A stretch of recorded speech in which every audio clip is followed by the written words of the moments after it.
Assalamualaikum warahmatullahi wabarakatuh.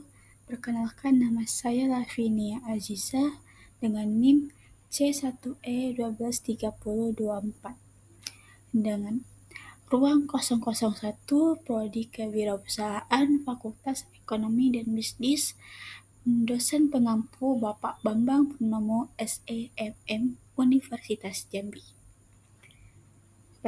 Saya akan memulai presentasi ini dengan fokus utama pada analisis mendalam materi inti digital marketing yang membentuk pemahaman kita dari pertemuan 1 hingga 7. Nah, analisis ini menekankan pada transisi bisnis ke era digital, strategi operasional, dan kerangka berpikir yang dibutuhkan seorang digital marketer profesional. Kita masuk ke digital marketing itu apa sih? Istilah digital marketing muncul sesuai dengan cara kerja dan penggunaannya. Digital marketing merupakan proses pemasaran maupun promosi suatu brand, produk, maupun jasa yang dilakukan melalui media digital dan membutuhkan jaringan internet dalam kegiatannya. Saat ini, digital marketing menjadi cara baru suatu perusahaan untuk menjangkau konsumen. Melalui digital marketing, perusahaan memanfaatkan beragam tools digital baik secara fisik maupun non-fisik. Tentunya, tujuan melakukan digital marketing adalah untuk menjangkau konsumen sebanyak-banyaknya dengan cara yang efisien. Maka, tetap diperlukan strategi dalam praktiknya. Selanjutnya, kita akan membahas konsep revolusi industri yang menjadi pilar fundamental dan dari seluruh strategi pemasaran modern. Pilar fondasi Big Data, IoT, dan e-commerce. Pada pertemuan pertama, konsep dasar pergeseran paradigma pemasaran ke ranah online terintegrasi. Kedua, Big Data sebagai aset strategis. Pengertian konsep dan perannya dalam personalisasi konten dan efisiensi budget iklan, cost reduction. 3. Internet of Things, IoT, keterhubungan perangkat sebagai sumber data konsumen yang berkelanjutan. 4. Analisis e-commerce, struktur, kerangka kerja, manfaat, skala global, serta tantangan regional, logistik, kepercayaan, dan peran regulasi pemerintah. Di pertemuan ini, saya membahas transisi ke masyarakat digital, di mana data menjadi mata uang baru. Big Data adalah inti revolusi ini, bukan hanya karena volumenya, tetapi karena kemampuannya memprediksi perilaku konsumen. Digital marketer menggunakan ini untuk meningkatkan ROI, Return on Investment, dengan menargetkan iklan secara spesifik, bukan lagi broadcasting. Paralel dengan itu, kita mendalami e-commerce.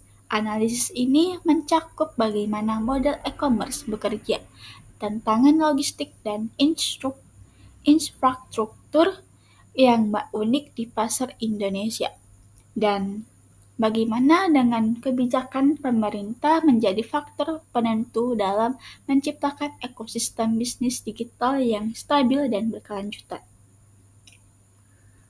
Selanjutnya, masuk kreativitas visual dan aplikasi di segmen UMKM. Desain digital marketing di pertemuan 3, prinsip visualisasi yang efektif untuk menarik perhatian dalam hitungan detik. Fokus pada penyesuaian estetika dan copywriting untuk platform yang berbeda. Di pertemuan keempat, studi kasus UMKM. Analisis peran media sosial sebagai platform utama untuk membangun brand building, otentik, dan customer engagement. relevansi konten, kemampuan mengubah strategi kompleks menjadi konten yang relate dan shareable untuk pasar lokal. Nah, pada pertemuan 3 dan 4 ini, pada implementasi dan praktik, desain digital marketing mengajarkan kita bahwa kreativitas harus dipandu oleh tujuan pemasaran.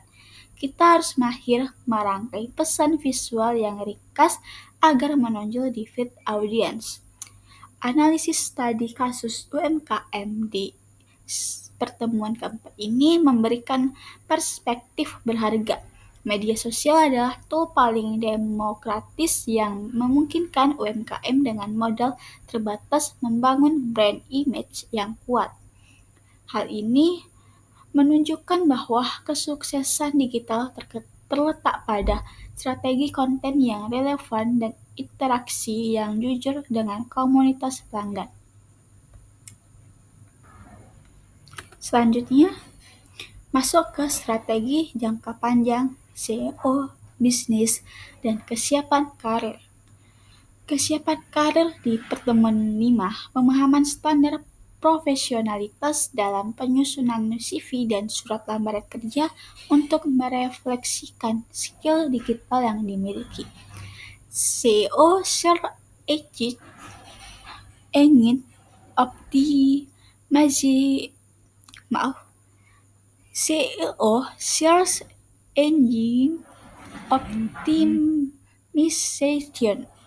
Di pertemuan 6, teknik optimasi untuk mencapai visibilitas organik, otoritas domain, dan trafik berkelanjutan. Perencanaan bisnis holistik, analisis struktur rencana bisnis baru, studi kasus modal investasi yang meliputi analisis pesaing, penentuan target pasar, dan integrasi strategi digital marketing sejak tahap awal ide. Di pertemuan 5 ini dan 6, kita membahas strategi yang melampaui kampanye harian. Kesiapan karir menjadi fokus di mana digital market harus mampu mempresentasikan dirinya dengan dokumen profesional yang kuat. Secara teknis, kita mendalami SEO yang merupakan pilar visibilitas organik. SEO adalah investasi jangka panjang untuk membangun trust dan authority di mesin pencari. Konsep ini diterapkan dalam perencanaan bisnis. Kita belajar bahwa digital marketing tidak boleh menjadi strategi yang ditempelkan, melainkan harus terintegrasi penuh dalam model bisnis, mulai dari menentukan logo hingga cara menjangkau target pasar secara digital. Selanjutnya,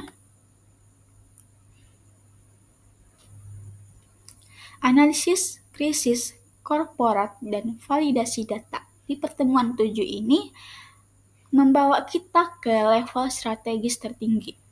Menghadapi krisis korporat, studi kasus PT Toga Mobil mengajarkan kita bahwa digital market adalah pemecah masalah bisnis. Di tengah diskusi mobil listrik, kita harus mampu merumuskan strategi analisis SWOT dan digital marketing yang agresif dan responsif. Poin kunci di sini adalah validasi data. Strategi pemasaran sekuat apapun idenya tidak akan valid tanpa data. Oleh karena itu, kemampuan kita merancang dan memanfaatkan survei kepuasan pelanggan menjadi alat penting untuk memastikan setiap keputusan strategis didukung oleh fakta dan sentimen pasar yang akurat. Masuk ke simpulan. Materi digital marketing ini membentuk profesional yang berorientasi data dan strategis. Intinya adalah menguasai big data untuk efisiensi targeting iklan, memvalidasi setiap langkah strategi dengan data primer dari konsumen. Strategi harus terintegrasi, menggabungkan SEO jangka panjang dengan konten kreatif yang relevan, serta harus fleksibel untuk diterapkan, baik dalam skala UMKM maupun dalam menghadapi krisis korporat. Kompetensi inti ini memastikan kesiapan untuk memimpin di era pasar digital yang selalu berubah.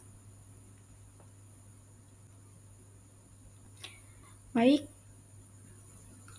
sebagai penutup, seluruh materi digital marketing ini telah membekali saya dengan 3 pilar kompetensi, yaitu pola pikir yang digerakkan oleh data.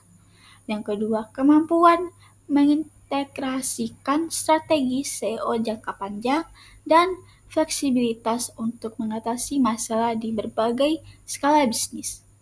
Baik, saya harap ringkasan dan analisis ini dapat memberikan gambaran jelas dan mengenai inti pembelajaran yang kami peroleh. Baik, bila ada kata salah atau penjelasan yang salah, saya mohon maaf yang sebesar-besarnya. Saya akhiri. Wassalamualaikum warahmatullahi wabarakatuh. Terima kasih.